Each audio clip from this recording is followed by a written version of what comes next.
प्यारे विद्यार्थियों, आज हम आपके लिए लेकर आए हैं मीरा द्वारा रचित पदावली शीर्षक, जिसका आप लोग अध्ययन करेंगे।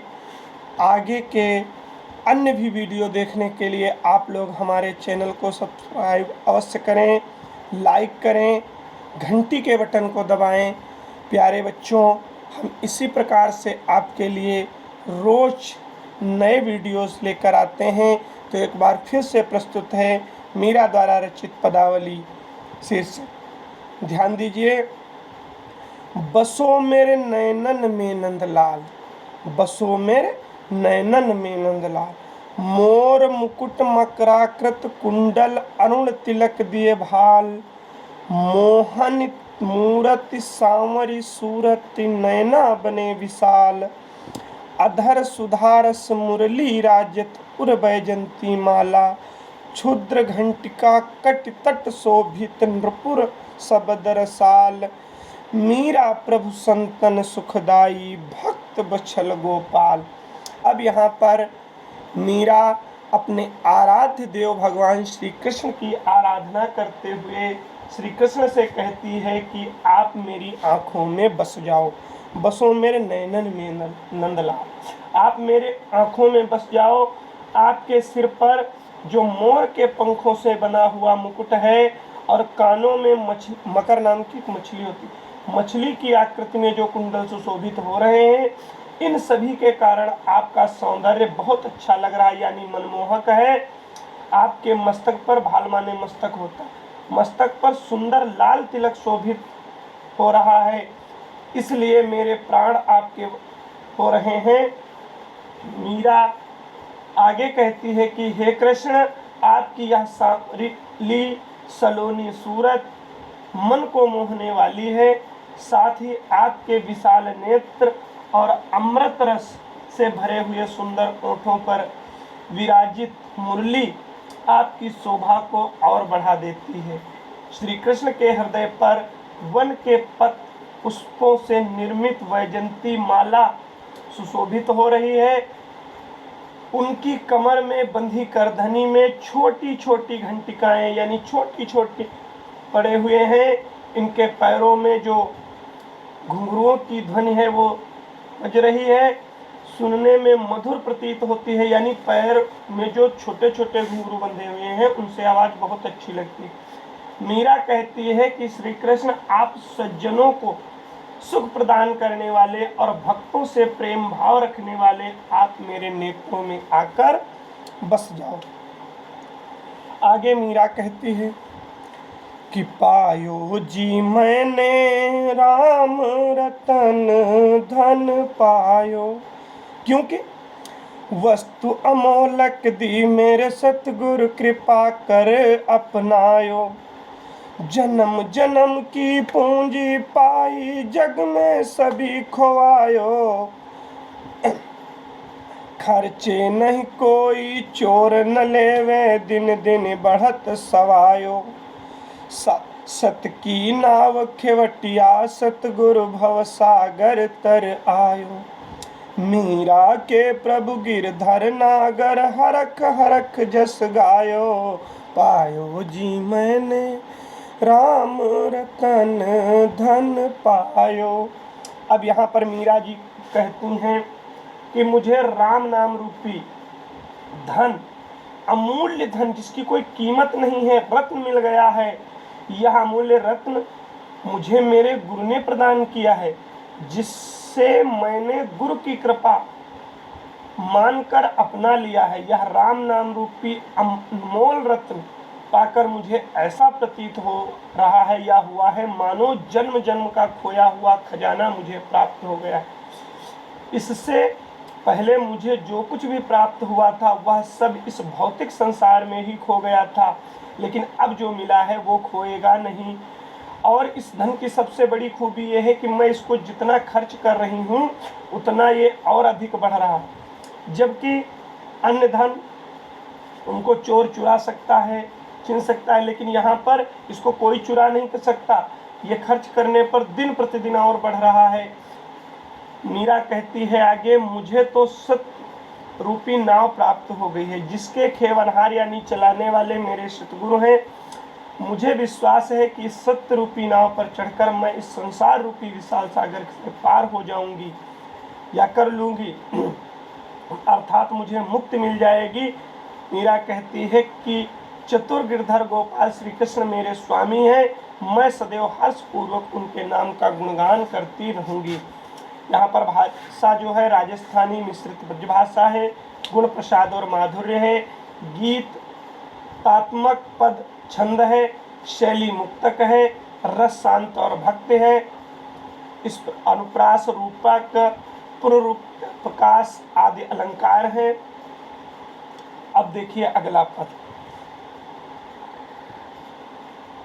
पद देखिए, मायरी मैं तोलियो गोविंदा मोल, कोई कहे छाने कोई कहे छुप के, लियोरी बजनता ढोल, कोई कहे मोहगो कोई कहे शुभ, लियोरी तराजू तोल, कोई कहे कारो कोई कहे गोरो, लियोरी अमोलक मोल, याही को सब गाड़त हैं लियोरी आँखिन खोल, मीरा को प्रभु दर्शन दीनो पूरब जन्म को कौल।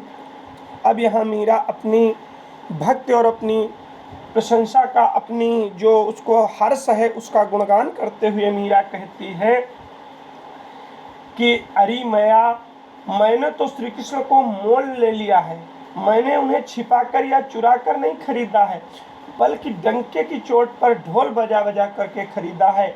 अब श्री कृष्ण पूरी तरह से मेरे हो चुके हैं, इसमें कोई संदेह नहीं है। अब तक उन पर मेरा पूरा अधिकार हो चुका है, कोई इसे महंगा कहे या सस्ता कहे, इससे मेरे पर कोई प्रभाव नहीं पड़ता। मैंने तो भली भांति नाप तौल करके खरीदा है, तराजू में तौल करके। कोई इसे चाहे काला कहे या गोरा कहे, मैंने इसे अपना सर्वस्व न्यौछावर कर दिया है, पूर्णतः समर्पित भाव से खरीद लिया है। लोग चाहे कितनी ही बातें करें, यह सच्चाई सब जानते हैं कि मैंने यह सौदा खूब देख परख कर आंखें खोल कर किया है। अतः अंत में मीरा कहती है कि श्री कृष्ण को इस वास्तविकता का ज्ञान ही नहीं है कि भगवान श्री कृष्ण ने अपनी पूर्व जन्म की प्रतिज्ञा को पूर्ण करने के लिए मुझे दर्शन दिए। ये बात मीरा कहती है कि किसी को पता ही नहीं है कि भगवान श्री कृष्ण ने अपनी पूर्व जन्म की प्रतिज्ञा को पूर्ण करने के लिए मुझे दर्शन दिए हैं। इसको कोई नहीं जानता, सब अपनी अपनी रंग रहे हैं। भाषा यहाँ पर भी राजस्थानी मिश्रित ब्रजभाषा, मुहावरेदार है, शैली मुक्तक, रस शांत और भक्त, शब्द शक्ति, अभिधा और लक्षणा, गुण प्रसाद एवं माधुर्य, छंद, गीतात्मक पद, अनुप्रास रूपक आदि अलंकार।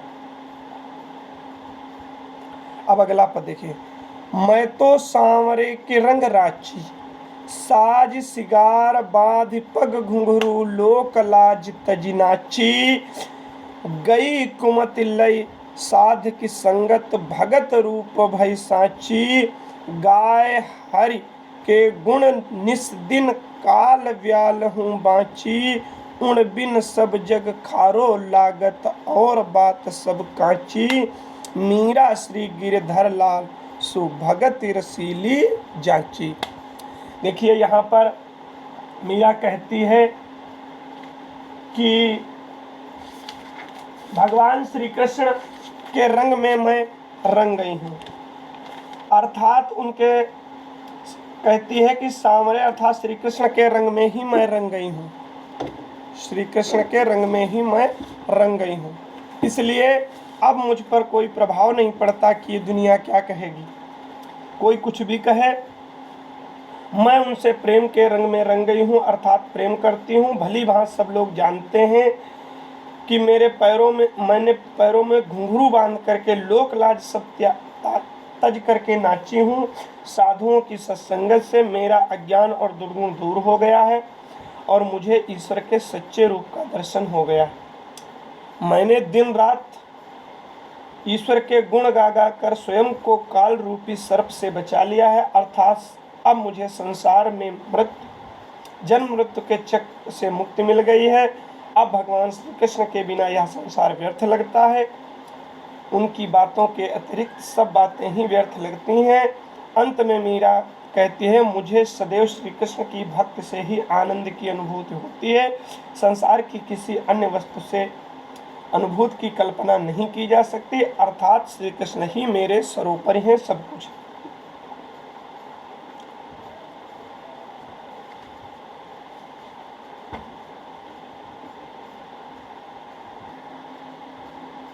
अब देखिए अगला पद, मैं तो मेरो तो गिरधर गोपाल दूसरो न कोय, जाके सिर मोर मुकुट मेरो पति सोए। तात मात भ्रात बंधु अपनो न कोय, छाड़ दई कुल की कान कहाँ करी है कोय। संत डिंग बैठ बैठ लोक लाज खोई, असुवन जल सींच सींच प्रेम बेल बोई। अब तो बेल फैल गई आनंद फल होए, भगत देखी राजी हुई भगत देखी रोई। दासी मीरा लाल गिरधर तारो अब मोह। देखिए बहुत अच्छा अंतिम पद है। यहाँ पर मीरा कहती है कि हे मेरे स्वामी श्री कृष्ण, आप ही मेरे सब कुछ हैं और कोई नहीं है, इसके अतिरिक्त मेरा और कोई अपना नहीं है। जिसने इंद्र से ग्वालों की रक्षा हेतु गोवर्धन पर्वत को धारण किया, जो गायों का पालन करने के लिए और जिनके सिर पर मोर का पंख है, मुकुट शोभायमान होता है, वही मेरे श्री कृष्ण मेरे पति हैं।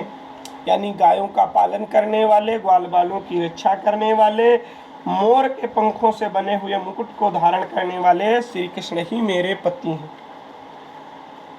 मैंने माता पिता भाई बंधु कोई किसी को अपना नहीं समझा, मेरा कोई नहीं है। कोई कुछ भी कहे, मैंने तो सब कुल की सारी मर्यादा छोड़ दी है और सत्संगत करने लगी हूँ।